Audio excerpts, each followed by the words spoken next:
आजच्या लेक्चरला आपण GDCA and CHM exam मे 2025 या परीक्षेच्या दृष्टीने आज आपण पेपर क्रमांक 4 जो आपला सहकाराचा इतिहास, तत्व आणि व्यवस्थापन याविषयी आज आपण नवीन एक महत्त्वाचा टॉपिक अभ्यासणार आहोत आणि या टॉपिकवरती तुम्हाला परीक्षेला प्रश्न विचारला जातो. तो टॉपिक कोणता आहे तर बघा, नवीन आर्थिक धोरण. नवीन आर्थिक धोरण आणि सहकार क्षेत्र याविषयी तुम्हाला परीक्षेला 100% हा प्रश्न विचारला जाणार. नवीन आर्थिक धोरण म्हणजे काय आणि नवीन आर्थिक धोरणामध्ये सहकार क्षेत्राचं कशा पद्धतीचं स्थान आहे, तर याविषयी तुम्हाला परीक्षेला त्या ठिकाणी प्रश्न हा विचारला जात असतो. मग ह्या प्रश्नाचं आपण आज सविस्तर पद्धतीने प्रश्नाचं उत्तर कसं लिहिलं गेलं पाहिजे याविषयी आपण या लेक्चरला माहिती अभ्यासणार आहोत. विद्यार्थी मित्रांनो, माहिती अभ्यासण्यापूर्वी ज्या विद्यार्थ्यांनी GDCA मे 2025चे परीक्षेचे फॉर्म फिलअप केलेले आहेत आणि अशा सर्व विद्यार्थ्यांसाठी एक महत्त्वाची सूचना आहे की विद्यार्थी मित्रांनो, तुम्हाला जर GDCA अँड CHM परीक्षेसंबंधी मे 2025च्या परीक्षेसंबंधी जर प्रशांत क्लासेसची बॅच जॉईन करायची असेल तर अशा सर्व विद्यार्थ्यांसाठी या ठिकाणी 15 मार्चपर्यंत किती 15 मार्चपर्यंत तुम्ही क्लासेसचे त्या ठिकाणी बॅच आहे ती जॉईन करू शकतात. त्यासंबंधी माहिती पाहिजे असेल तर 85 83 42 74 यावरती व्हॉट्सअप करा. फी स्ट्रक्चर तुम्हाला सेंड केलं जाईल, कारण ही बॅच आता तुमच्यासाठी शेवटची बॅच आहे मे 2025च्या संबंधी. आता या बॅचमध्ये आपण रेकॉर्डेड लेक्चर सिरीज तुम्हाला देणार आहे. परीक्षा ओरिएंटेड येणारे IMP क्वेश्चन्स तुम्हाला त्यामध्ये प्रोव्हाइड केले जाणार आहे आणि काही महत्त्वाचे सुधारित अभ्यासक्रमावर आधारित ते प्रश्न देखील आपण त्यामध्ये तुम्हाला प्रोव्हाइड करणार आहे. ओके, तर सगळ्यात महत्त्वाचं विद्यार्थी मित्रांनो, बॅच लवकरात लवकर जॉईन करून घ्या, कारण ज्या विद्यार्थ्यांनी आता मार्च महिन्यामध्ये फॉर्म फिलअप केलेले असतील तर त्या ठिकाणी तुम्हाला परीक्षेचा अभ्यासक्रम 2-2.5 महिन्यामध्ये कम्प्लिटली त्या ठिकाणी होणं आवश्यक आहे आणि आपण परीक्षा ओरिएंटेड येणारे महत्त्वाचे क्वेश्चनच त्यामध्ये कव्हर करणार आहोत. ओके, चला आता येऊया आपण महत्त्वाच्या टॉपिककडे. आणि सगळ्यात महत्त्वाचं विद्यार्थी मित्रांनो, व्हिडिओ जर मनापासून आवडत असतील तर लाईक मात्र नक्की करत चला. आपल्या मित्रमैत्रिणींपर्यंत हे व्हिडिओ पोहोचवत चला, कारण अगदी सोप्या भाषेमध्ये मी हे सर्व कंटेंट पॉईंट्स तुमचे मी क्लिअर करतोय, जेणेकरून तुम्हाला पुस्तकं सुद्धा वाचण्याची त्या ठिकाणी गरज पडणार नाही. जर एकदा आपलं संपूर्ण व्हिडिओ सेक्शन तुम्ही समजून घेतलं तर निश्चित तुम्हाला परीक्षेला त्याचा नक्कीच फायदा होईल. तर आजचा आपला विषय आहे नवीन आर्थिक धोरण आणि सहकार क्षेत्र. तर नवीन आर्थिक धोरण आणि सहकार क्षेत्रावरती आधारित आम्हाला परीक्षेला प्रश्न विचारले जातात आणि या परीक्षेच्या आधारावरती आपण काही महत्त्वाचे प्रश्न या ठिकाणी कव्हर अप केलेले आहेत. यातील पहिला जो आपला प्रश्न आहे की नवीन आर्थिक धोरण आणि सहकार क्षेत्र म्हणजे काय. चला, प्रत्येकाने आपल्या नोटबुकमध्ये प्रश्न नोट डाऊन करून घ्या.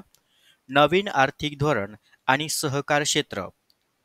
नवीन आर्थिक धोरण आणि सहकार क्षेत्र यासंबंधी सविस्तर माहिती लिहा. यासंबंधी सविस्तर माहिती लिहा. चला, हा एक पहिला प्रश्न झाला. आता याच प्रश्नाला अनुसरून आपण परीक्षेला आणखीन एक तुम्हाला महत्त्वाचा प्रश्न विचारला जातो. तो म्हणजे कोणता बघा, जागतिकीकरण, उदारीकरण आणि खाजगीकरण.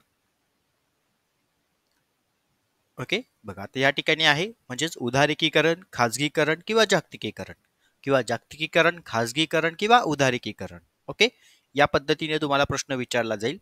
या संबंधी सहकार क्षेत्राचं मोलाचं स्थान काय आहे, किंवा उदारीकरण, खाजगीकरण, जागतिकीकरण आणि सहकार क्षेत्र याविषयी सविस्तर माहिती लिहा, असाही तुम्हाला प्रश्न परीक्षेला विचारला जातो. मग एकंदरीत विद्यार्थी मित्रांनो, प्रश्नाचं स्वरूप आता तुमच्या लक्षात आलं की परीक्षेला आम्हाला नवीन आर्थिक धोरण म्हणजे काय, किंवा सहकार क्षेत्र म्हणजे काय, किंवा त्या ठिकाणी उदारीकरण, खाजगीकरण आणि जागतिकीकरण व सहकार क्षेत्र याविषयी सविस्तर माहिती लिहा, असाही तुम्हाला प्रश्न त्या ठिकाणी विचारला जातो. ओके, मग याच प्रश्नांच्या आधारावरती आपण पूर्ण चर्चा करणार आहोत. प्रत्येकाने व्यवस्थित स्क्रीनकडे लक्ष द्यायचं आहे. जे ऑफलाईन विद्यार्थी बसले असतील त्यांनी प्रोजेक्टरवरती व्यवस्थित लक्ष द्या. सगळ्यात महत्त्वाचं बघा, आता नवीन आर्थिक धोरण ही संकल्पना काय आहे हे आधी आपण थोडक्यात समजून घेणार आहोत. आता नवीन आर्थिक धोरण म्हणजे काय की न्यू इकॉनॉमिक पॉलिसी. ओके, आता न्यू इकॉनॉमिक पॉलिसी ही संकल्पना केव्हा अस्तित्वात आली तर बघा, 1991 मध्ये भारतामध्ये जी भारताची अर्थव्यवस्थेचे उदारीकरण, खाजगीकरण आणि जागतिकीकरण करण्यासाठी सुरू केलेले हे काय आहे? धोरण आहे. मग या धोरणाने भारतीय अर्थव्यवस्थेला बंद आणि नियमन केलेल्या व्यवस्थेतून अधिक खुल्या आणि बाजारभिमुख प्रणालीमध्ये रूपांतरण केलं गेलं. म्हणून खऱ्या अर्थाने जर आपण या ठिकाणी पाहिलं तर 1991चं जे त्या ठिकाणी आर्थिक धोरण किंवा नवीन आर्थिक धोरण म्हणून हे त्या ठिकाणी ओळखलं जातं. तर पहिली कन्सेप्ट तुमची क्लिअर झाली की नवीन आर्थिक धोरण ही संकल्पना कशाशी संबंधित आहे? तर भारताची अर्थव्यवस्था आहे, म्हणजे भारतीय अर्थव्यवस्था आहे, या अर्थव्यवस्थेमध्ये उदारीकरण, खाजगीकरण आणि जागतिकीकरण करण्यासाठी सुरू केलेले हे काय आहे? आर्थिक धोरण आहे. मग या धोरणाने काय केलं? भारतीय अर्थव्यवस्थेमधले किंवा भारतीय अर्थव्यवस्थेला जे काही बंद आणि नियमन केलेल्या व्यवस्थेतून अधिक खुल्या पद्धतीने करण्यासाठी, बाजारभिमुख प्रणालीमध्ये रूपांतर करण्यासाठी हे नवीन आर्थिक धोरण काय केलं? स्वीकारलं गेलं. मग आता ह्या नवीन आर्थिक धोरणामुळे काय झालं? सहकार क्षेत्र ही संकल्पना, त्यावरही आपल्याला विपरीत परिणाम दिसू लागले. पण त्याच्या आधी आपण सहकार क्षेत्र म्हणजे काय हे थोडक्यात समजून घेणार आहोत. बघा, स्वइच्छेने एकत्रित येणारे लोक स्थापन केलेल्या संस्थेच्या समूहाला आपण काय म्हणतो? सहकार असे म्हणतो. मग या संस्थांमध्ये सभासदांच्या हिताची काळजी घेतली जाते. सहकार क्षेत्राचे मुख्य उद्देश नफ्यावर नसून तर सदस्यांच्या हितावर असतं. म्हणून सहकार क्षेत्रामध्ये दोन किंवा अधिक व्यक्ती समान उद्दिष्ट व ध्येय साध्य करण्यासाठी व सहकारितेच्या तत्वानुसार त्या ठिकाणी संस्था संघटना या स्थापन केल्या जातात. हा एक पहिला पॉईंट इथे समजून घ्या. मग जर आपण सहकार क्षेत्राचा थोडा जागतिक इतिहास जर आपण अभ्यासला, ओके, म्हणजे सहकार क्षेत्राचा जर आपण त्या ठिकाणी जागतिक इतिहास जर आपण अभ्यासला तर ह्या जागतिक इतिहासासंबंधी तर औद्योगिक क्रांतीमुळे जे त्या ठिकाणी जागतिक स्तरावरती जी मोठी गरीब आणि श्रीमंत याच्यामध्ये जी दरी निर्माण झाली होती, तसेच कामगार वर्गांच्या वेळा वाढवून त्यांचे वेतन कमी केले गेले होते आणि यामुळे कुठेतरी त्या ठिकाणी कामगार वर्गांमध्ये असंतोष निर्माण झाला होता आणि तो कुठेतरी दूर करण्यासाठी इंग्लंडमध्ये जे रॉडशेल इक्विटेबल पायोनियर्सची जी सोसायटी आहे, जी संस्था आहे, ती स्थापन केली आणि ही सर रॉबर्ट ओवेन यांनी खऱ्या अर्थाने ही संस्था त्या ठिकाणी स्थापन केली. आणि ही संस्था स्थापन करत असताना त्यांनी 28 विणकर कामगारांना एकत्रित करून रॉडशेल इक्विटेबल पायोनियरची संस्था स्थापन केली. आणि मग तिथूनच खऱ्या अर्थाने हळूहळू त्या ठिकाणी सहकार क्षेत्रामध्ये म्हणजे जागतिक स्तरावरती जसं स्वीडन असेल, रशिया असेल, जर्मनी असेल, फ्रान्स असेल, तशा वेगवेगळ्या स्तरांवरती सहकारी संस्था संघटना या स्थापन होऊ लागल्या. पण पुढे जाता आपल्याला भारतामध्ये सुद्धा सहकार क्षेत्राचे वारे त्या ठिकाणी वाहताना आपल्याला दिसू लागले. ज्या पद्धतीने जागतिक स्तरावरती सहकारी संस्था संघटना स्थापन झाल्या कारण स्वइच्छेने लोक एकत्रित येऊन आपल्या सभासदांच्या हिताच्या दृष्टीने संस्था त्या ठिकाणी काय करू लागले? स्थापन करू लागले. तसेच भारतामध्ये सुद्धा जी सावकारकी जो त्या ठिकाणी समस्या निर्माण झाली होती शेतकरी वर्गांसाठी, ती कुठेतरी दूर करण्यासाठी किंवा सहकार क्षेत्रांचा विकासात्मक बदल घडून आणण्यासाठी ग्रामीण पातळीवरती काही मोठ्या प्रमाणावरती पतसंस्था संस्था त्या ठिकाणी सुरू झाल्या. मग शेतकरी वर्गाला शेतीसाठी लागणारं जे काही साहित्य आहे, जे काही भांडवल आहे, ते त्यांना कमी किमतीमध्ये वाजवी दरामध्ये उपलब्ध करून देण्यासाठी तसेच शेतकरी वर्गांची आर्थिक गरज त्या ठिकाणी भागविण्यासाठी वेगवेगळ्या स्तरांवरती पतसंस्था स्थापन करण्यात आल्या. आणि ह्या पतसंस्था स्थापन करत असताना बऱ्याचदा त्या ठिकाणी अडचणी निर्माण झाल्या किंवा त्या ठिकाणी त्याचे फायदेही झाले. मग हळूहळू आपल्याला त्या ठिकाणी महाराष्ट्रामध्ये सुद्धा सहकारी संस्था संघटना यांचा एक विकासात्मक बदल त्या ठिकाणी आपल्याला बघायला मिळू लागला. मग त्यामध्ये साखर कारखाने असेल, सूतगिरण्या असेल, कापड गिरण्या असेल, हातमाग यंत्रणा असेल, सहकारी संस्था असेल, अशा वेगवेगळ्या स्तरांवरती सहकार क्षेत्राचा त्या ठिकाणी विकास होऊ लागला. मग हा विकास त्या ठिकाणी होत असताना कुठेतरी कालावधीनंतर काही कालावधीच्या क्षेत्रामध्ये सहकार क्षेत्रांमध्ये कायद्यांची सुद्धा गरज भासत होती. म्हणून त्या ठिकाणी 1904 मध्ये पहिला सहकार कायदा अस्तित्वात आला. त्यानंतर 1912 मध्ये दुसरा सहकार कायदा अस्तित्वात आला. त्याचबरोबर हळूहळू या कायद्यांमध्ये बदल होत गेल्या, तरतुदीमध्ये बदल होत गेले आणि ह्या कायद्यांमध्ये तरतुदीमध्ये बदल होत गेल्यामुळे महाराष्ट्रामध्ये एक महाराष्ट्र सहकार कायदा अधिनियमन 1960 हा अस्तित्वात आला. जरी सहकार क्षेत्रामध्ये कायदे अस्तित्वात आले, तरी त्या कायद्यांमध्ये काही उणिवा, काही समस्या, काही अडचणी निर्माण होताना आपल्याला बघाव्यास मिळत होत्या. मग त्या ठिकाणी वेळोवेळी, पावलोपावली त्या ठिकाणी त्या कायद्यांमधल्या तरतुदी, समस्या बदल केले गेले आणि तिथून खऱ्या अर्थाने सहकार क्षेत्रांमध्ये एक हितात्मक, एक सुधारणा किंवा त्या सहकार संस्थेचे उद्दिष्ट ध्येय साध्य करण्यासाठी त्यांना त्या ठिकाणी मदत होऊ लागल्या.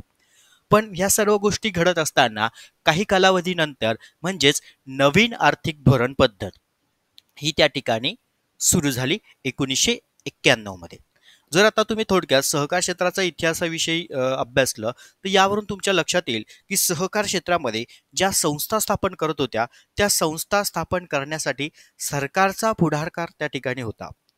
जर तुम्हाला संस्था स्थापन करायच्या असतील तर सरकार त्या ठिकाणी अनुदान मदत करत होते. परंतु काही कालावधीमध्ये जर आपण अभ्यासला तर यामध्ये एक गोष्ट अशी लक्षात येत होती की सरकार जरी मदत करत होतं, पण जे अनुदान, जे भांडवल संस्था स्थापनेसाठी दिलं जात होतं, परंतु जे संस्थांचे व्यवस्थापक मंडळ असतील, पदाधिकारी वर्ग असतील, हे काय करत होते, त्या ठिकाणी आपल्या वैयक्तिक हितासाठी त्या ठिकाणी त्या भांडवलाचा वापर करत होते.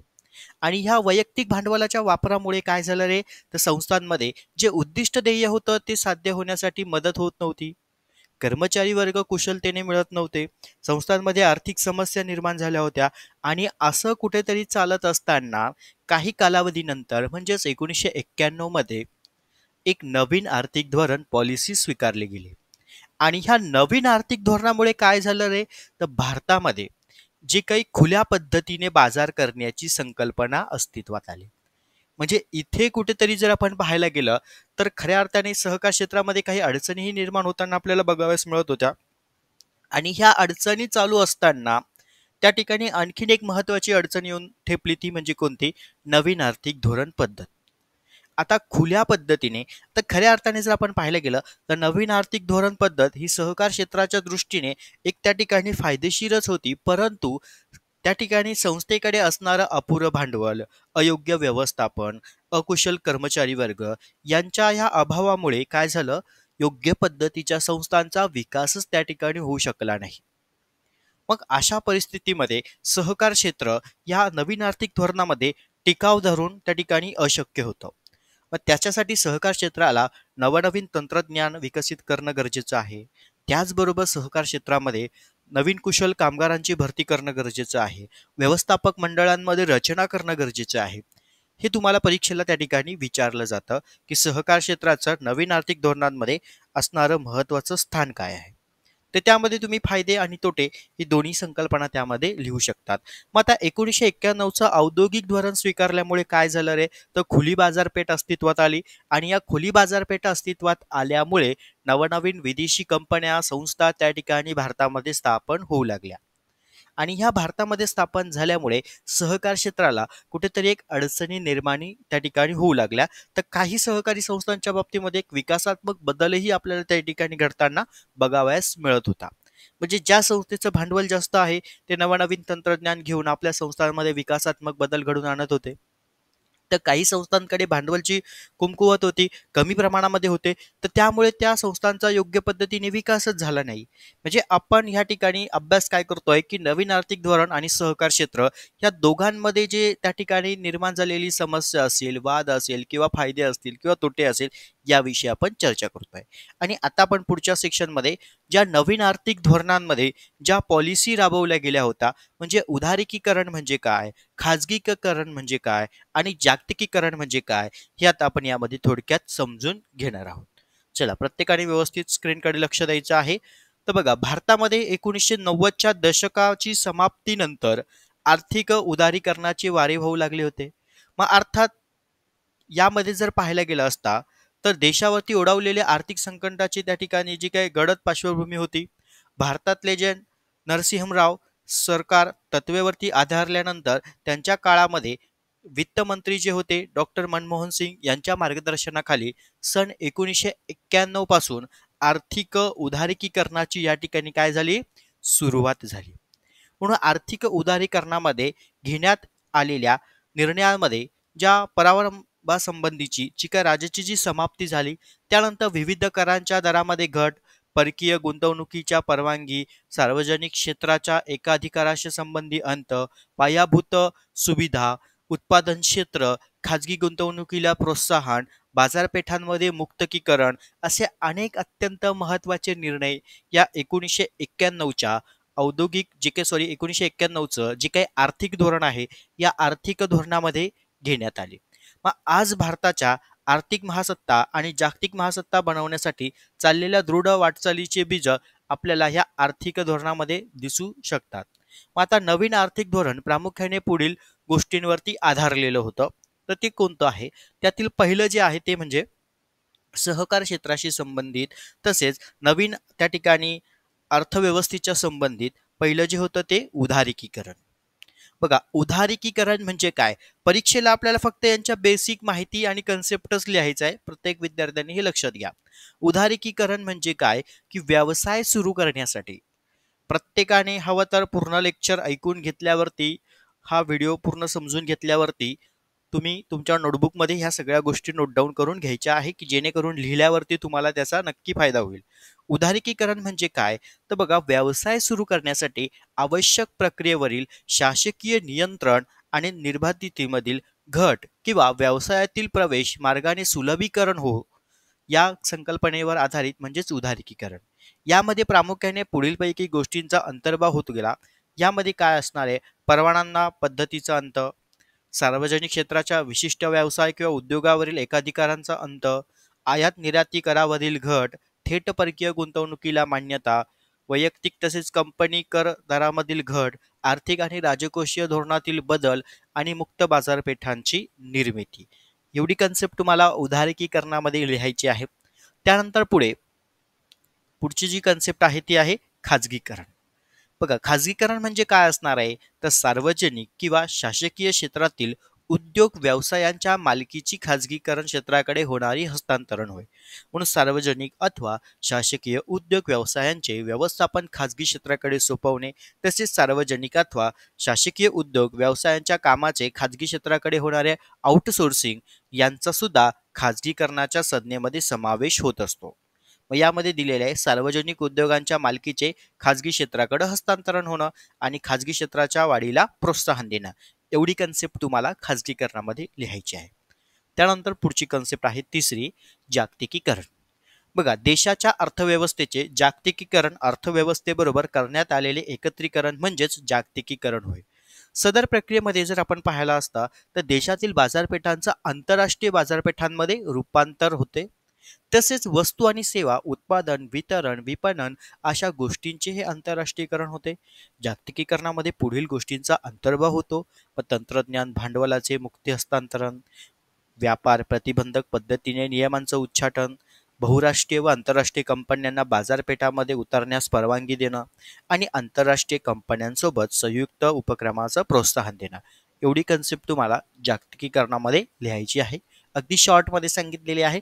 आणि आता आपल्याला परीक्षेच्या संबंधी एक महत्त्वाचा जो मुद्दा आहे, जो मी तुम्हाला सुरुवातीलाच क्लिअर केला, त्याच्यावर आधारित काही ठराविक मुद्दे आपण यामध्ये पाहणार आहोत.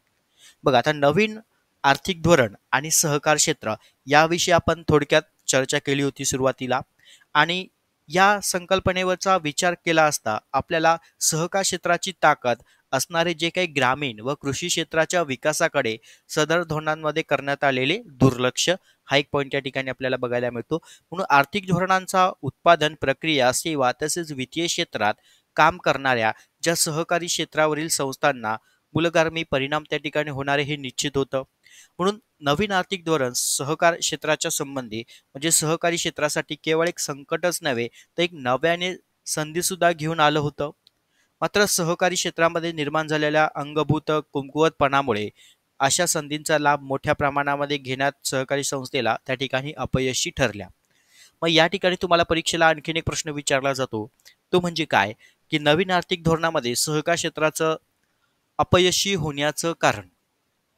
जर आपण पाहायला गेलं तर अपयशी होण्याचं कारणामध्ये सहकारी क्षेत्राच्या संस्था ज्या होत्या त्या संस्थांमधलं असणारे कर्मचारी वर्ग, त्या ठिकाणी व्यवस्थापन मंडळ, संस्थेचे भांडवल उभारणीची पद्धत यावरती त्या ठिकाणी विषय घेणं खूप गरजेचं असतं.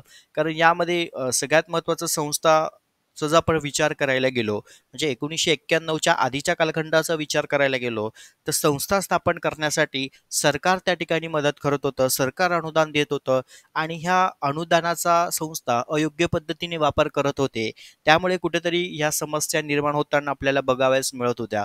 म्हणून त्या ठिकाणी आर्थिक धोरण स्वीकारलं गेल्यामुळे संस्थांना या ठिकाणी आता जे शासकीय अनुदान किंवा ज्या सेवा सवलती ज्या दिल्या जायच्या त्या कुठेतरी आता कमी प्रमाणामध्ये केल्या गेल्या होत्या. आणि आजही तुम्ही बघा बऱ्याचशा सहकारी संस्थांच्या बाबतीमध्ये आता संस्थाच आपले भागभांडवल त्या ठिकाणी उपलब्ध करत असते. तसेच आपल्या संस्थांचा विकासात्मक उद्दिष्ट व ध्येय साध्य होण्यासाठी संस्थांच्या पातळीवरती त्या ठिकाणी वाटचाल हालचाली आपल्याला करायला त्या ठिकाणी बघावयास मिळत आहेत. मग खऱ्या अर्थाने जर आपल्याला परीक्षेला हा प्रश्न आला तर यामध्ये तुम्हाला ह्या सगळ्या कन्सेप्ट त्यामध्ये लिहिणं गरजेच्या आहे. तर आजच्या लेक्चरला आपण या महत्त्वाच्या कन्सेप्ट या ठिकाणी समजून घेतल्या की सहकार क्षेत्रासंबंधी जे आर्थिक जे धोरण स्वीकारलं गेलं होतं, त्या एका अर्थाने आर्थिक धोरणामध्ये तुम्ही फायदे आणि तोटे दोन्हीही लिहू शकतात. हा एक महत्त्वाचा मुद्दा आहे. ओके, म्हणजे ज्या संस्थेकडे निधी, पैसा, भांडवल होतं त्या संस्थांनी नवनवीन तंत्रज्ञान, आर्थिक जे काही त्यांची जी असणारी समस्या होती ती त्यांनी सोडवून त्या ठिकाणी नवीन तंत्रज्ञानाचा त्या ठिकाणी फायदा करून आपल्या संस्थांमध्ये विकासात्मक बदलही साधला. परंतु काही संस्था अशा होत्या की ज्यांच्याकडे आर्थिक परिस्थिती नव्हती, मग त्या संस्थांचा योग्य पद्धतीने विकासच झाला नाही. पण जे नवीन आर्थिक धोरण स्वीकारले गेल्यामुळे काय झालं, मुक्त त्या ठिकाणी हस्तांतरण पद्धत वाढू लागली, तंत्रज्ञान भांडवल या ठिकाणी मुक्तप्रमाणे होऊ लागलं, कंपन्या बाजारपेठा त्या ठिकाणी उपलब्ध होऊ लागल्या, प्रतिस्पर्धी वाढू लागले. पण हे कुठेतरी खऱ्या अर्थाने एक आपल्याला प्रेरक आणि चालना देणारेच एक ह्या महत्त्वाच्या नवीन आर्थिक धोरण त्या ठिकाणी होतं. तर अशा पद्धतीने आपण आजचा हा टॉपिक या ठिकाणी समजून घेतलेला आहे. विद्यार्थी मित्रांनो, आजचा टॉपिक जर तुम्हाला व्यवस्थित समजला असेल तर आपल्या चॅनलला नक्की सबस्क्राईब करून ठेवा. असेच नवनवीन टॉपिक जर तुम्हाला अभ्यासायचे असतील तर आपल्या बॅचेसला जॉईन करा, जेणेकरून तुम्हाला अगदी सोप्या पद्धतीने ह्या सगळ्या कन्सेप्ट कंटेंट मी त्यामध्ये समजून सांगणार आहे. सर्व विद्यार्थ्यांना परीक्षेच्या दृष्टीने ऑल द बेस्ट. धन्यवाद.